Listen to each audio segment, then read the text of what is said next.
Time now for the Educated Retirement Show with your host, Jay Kaplan. Jay discusses reverse mortgages and can answer your questions at 951-922-3532. Call lines are open at 951-922-3532. And now, here's Jay.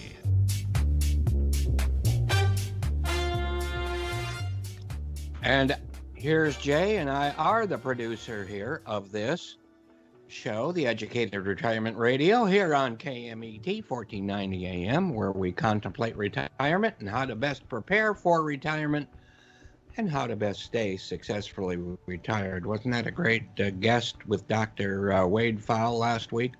We've got a couple of guests a little bit later talking about healthcare from a lot of different angles and directions. And we'll get to that. I'll give you a hint right now who that might be from. But remember, www.drhecm, Dr. Heckham, drhecm.com. And that is where you'll find all kinds of information on the reverse mortgage, the home equity conversion mortgage, lots of information. There'll be there is a link to this to watching the show live if you're outside the KMET zone. KMET also has its own website and way to listen to these shows and video pods. Anyway, so when you're there on YouTube, please subscribe. Also, there's a lot of great information on there, on that site, written by a little by me, mostly by great experts. And my phone number, 866-955-2233. One more time, 866-955-2233. And yeah, I have a day job at the Loan Source, NMLS number 384565, DRE number 792630. And a quick reminder, as you recall, the other day I was talking about a book, a couple of times, by the most esteemed elder care attorney, Susan B. Geffen. That book is called Take That Nursing Home and Shove It. I don't think I had shown the cover before, but it's a pretty good cover. It's a great name, and there can't be a better time to focus in on this kind of thing than right now. Well, here's an alternate cover. I think, I'm not sure about this one. I haven't seen that one, but so be it. Go to Amazon. Go to SusanBGeffen.com. Get prepared. So remember, over 70% of our population believes that health care, long-term health care, is covered by their current Medicare. It is not. Today is Boston Cream Pie Day. And I wanted to celebrate that by eating some, but we didn't get any in time. It is the official Massachusetts dessert, created in 1856 by a French chef at the Parker House Hotel, which I believe is even more famous for Parker House rolls. I guess it'd be the same one. And I'm not talking about the rolls that I just lost by losing so much weight. October is National Cookbook Month. Now, I like to pride myself as a, well, I'm not a chef by any means, but I do like to cook. So the idea for this day or this month is to get away from the internet for recipes and go to books. And books are available on pizza, barbecue, curries, community cookbooks, those by well-known chefs, soups, pet food, and even magic spells. So I'm going to show you a few that I use. Here's a Wolfgang. Now, some of these are older, but, you know, there's so many recipes. Who needs to keep going and going? The couple in there that come to mind most of all would be the peppercorn steak and the, he has a thing with lamb chops and scallions. What do you call those things? Yeah, and white beans or whatever. Hey, we all know this guy. Can't tell you why he's not associated, or he seems to be. Here's one insert here, with the Food Channel anymore, but so be it. Uh, Now, this guy here, Jeremiah Towers. We first discovered this guy when my wife and I were walking in San Francisco, I don't know, 30 years ago, 27 years ago, whatever. And it was this black and white ball, which was kind of cool. Didn't know anything about it. We found this little neon sign above a doorway in an alley, and all of a sudden we walked in. We were in a huge, cavernous, very noisy restaurant. And anyway, this is Jeremiah Towers, got very famous. He's still a famous name. And what's his name? Just did a movie about him. Bourdain. Anthony Bourdain just did a movie, or produced a movie about Jeremiah Towers' life, and I guess now it's going to be time for a Anthony Bourdain movie. But you could tell from the other books I showed you, I do like Cajun and Creole cooking quite a bit. The only recipe that really works for me or with me for gumbo is Jeremiah Towers, and I'm not saying it's a better recipe or anything like that, but it's what works with me. Here's my go-to book for pizza, and of course, who doesn't remember this guy? But anyway, here's just real quick. Here's an example of an area cookbook, and again, this is River Road, which is Louisiana. And my wife wants me to show you what she was using, and her mother, I think, back a while ago. And these individual cards, you would get these recipe cards when you got gas, beef stew. Well, it goes on, but you remember S&H green stamps? You could get these also. So moving on, again, this is from Shannon Hicks from Reverse Focus. I just thought it's really important to bring this out. Is it, and I'm going to be reading, so, forgive me here, but, and a lot of it is from him. Is it time to take your winnings off the table? You know how hard that can be, and that would be a financial. And what would a financial planner say if you had all of your investment cash in one stock? Even if you were making a lot of profit from that one stock, it's not always that way. Today, maybe many older homeowners are overinvested in their homes, especially when you consider that such investment as your equity is not liquid. The truth is, home equity is just an illusion on paper until it is separated from the home. We all know that equity tied up in the bricks and mortar of a home is not safe or secure all the time. There are two choices to separate that equity from the home. One is to sell the home and perhaps right size, or use a great tool like a reverse mortgage to age in place. And no, you are not taking a lot of equity. You are making it liquid. You know what happened to home prices in the past, and what do you think is going to happen to home prices in 2021? I'd really like to hear from some people. Many people, myself probably included, although I don't want to jump on the bandwagon, I'm happy my house is increasing in value, but many people see the employment situation as the main event to steer that in the not too distant future. So, home equity makes a great conversation, but it's meaningless unless you do something about it. And I'll continue this at another time. We've got a lot of other things. I just want to remind you that you are listening to The Educated Retirement with Jay Kaplan here on 1490 KMET AM radio, 866-955-2233. And it is Johnny Carson's birthday today.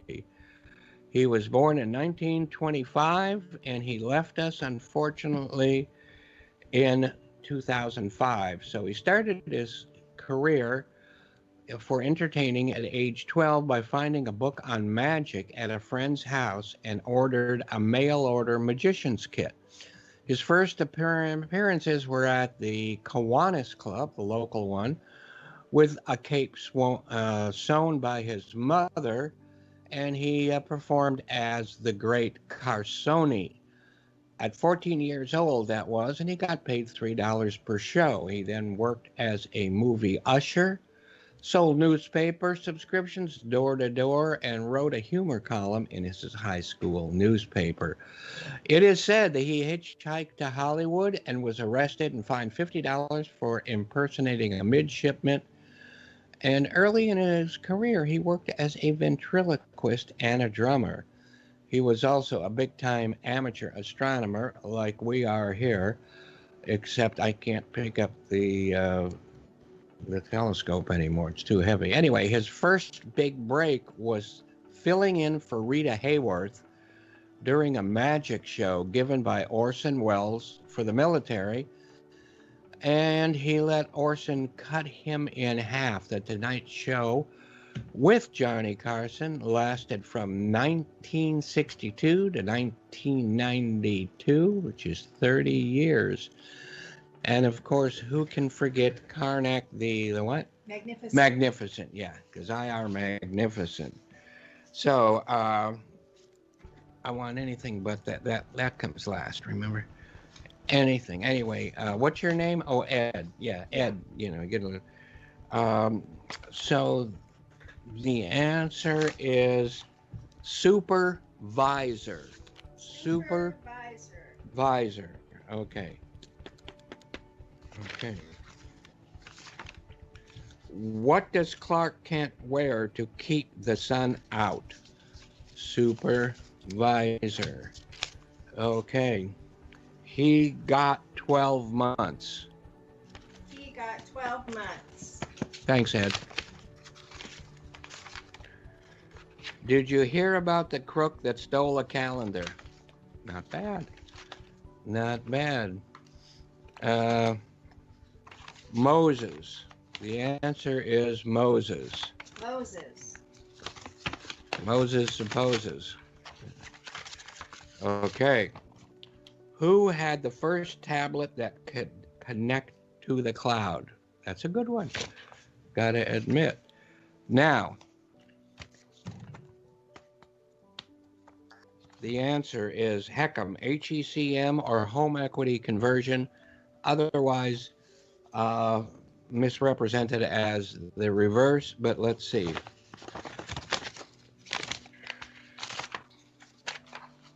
What is the most misunderstood yet most secure loan for older homeowners? Of course, the HECM. And the last one for today, because we're really stretching the cosmos out here. Absolutely nothing. The answer is absolutely nothing. And how much does it cost to have a HECM consultation with Jay? That would be me. And the answer is? Absolutely nothing. Absolutely nothing. Now, we're moving on to Sam Raimi, who was born in 1959, a film director, producer, and screenwriter who also started when his father bought him an 8mm camera. He started making movies with his high school friend, Bruce Campbell. How would you like to know Bruce Campbell in high school? I don't know if Bruce had his famous yellow 1973 Delta 88 Oldsmobile yet, but he probably did. I'll probably show one picture now, and then we'll get into it a little bit better here in a minute or two. But through friends, family, and investors, he was able to create his first film, the now classic Evil Dead, and I love that movie. And it's because there's so much humor in it too. It can be scary, but my God, it's great. He co-wrote with the unknown Coen brothers several other projects, then returned to do Evil Dead 2, and the rest is history. With such movies as Army of Darkness. That came before. Let me, you know what? Give me this here. I should have shown this before. And there it is. That's a really cool. Oh, we should take it out of it. But that it's supposed to look like the Namacron from Lovecraft, and there it is. Army. Let me show you this. We haven't even opened this yet. We've got a couple of versions, and I have a Japanese version, which I think has a much better ending than the one that was stuck on here for the U.S. audience, but sometimes called Evil Dead 2. No, it's Evil Dead 3. Then there was Darkman, and Evil Dead 2 is right here. Then there was Darkman, and we couldn't find it, but I love Darkman. And one thing, this is way before any of us were born, but I always thought that The Bat Whispers was really something that that he watched prior to doing, that Sam Raimi really took a lot from that film, and I would highly recommend trying to look back for it. Then there was A Simple Plan, garnering several Academy Award nominations. Spider-Man, I think he did 1, 2, and 4, which grossed over $800 million for the first one. And there's some spidery stuff for us there. But remember, the reason probably that it made so much money is because Spider-Man's uncle, which was played by, I forget, I don't know exactly who it is. I see him in front of me. Anyway, his car that was parked in the driveway and that they were driving in once in a while was Bruce Campbell's yellow Oldsmobile. And let me show you a picture of Bruce, if you can see that. I think we can.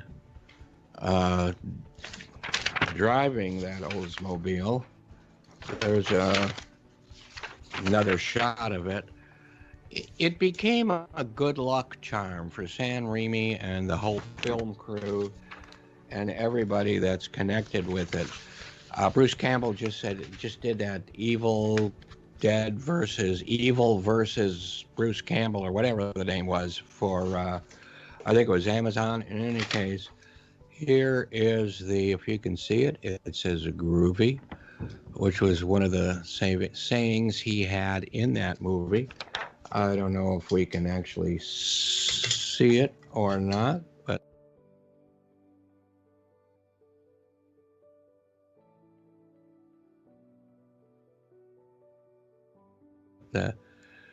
that probably doesn't help. Anyway, Drag Me to Hell was on yesterday, I think, and I saw that it was listed as the best horror movie of 2009. If you haven't seen it, you should. It is really good. And he was producer of the Grudge franchise. You know what? I liked the Japanese one. And I guess Netflix now has a Japanese series based on that. So here is this one. I can't watch. I bought it, but it's not for this country. And there is the one I can watch, Ju-on. Okay, so with that, this day in history is coming up, and we're going to have NASA Nelly one more time. Okay, NASA Nelly,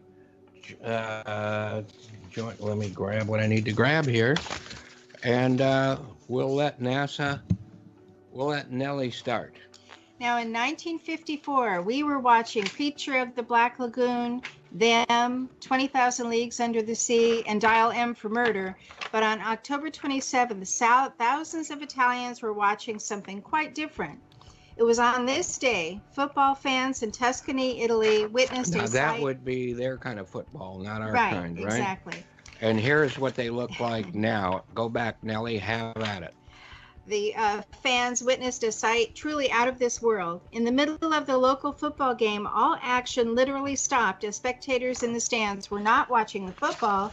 They were looking up towards the sky and pointing at several cigar-shaped objects flying over the stadium while shedding silver glitter type material down to earth. The crowd and players were stunned. A journalist from Florentine newspaper, Giorgio Battini, received hundreds of calls about the incident.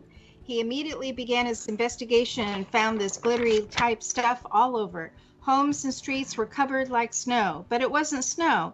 He gathered samples and took them to the Institute of Chemical Analysis at the University of Florence. The lab's scientists' conclusion through spectrographic analysis was that the material contained elements that were not the webs made by spiders, which some had speculated. It was unlike anything from this earth. Many similar UFO sightings followed for weeks all over Europe, mainly France and northern Italy. The witnesses of the event at that stadium to this day still feel that those cigar-shaped vehicles maneuvered under some sort of intelligence and were extraterrestrial. Well, thank you for that international report from NASA Nellie. We are about to take a break. Do not go away. We will be right back with some representatives, Arnold and another representative, owner, franchisee, I believe, from One Heart, which is the this premier in-home care company. And we'll let Sean take it away, let our advertisers have a chance at it, and please don't go away. We'll be right back.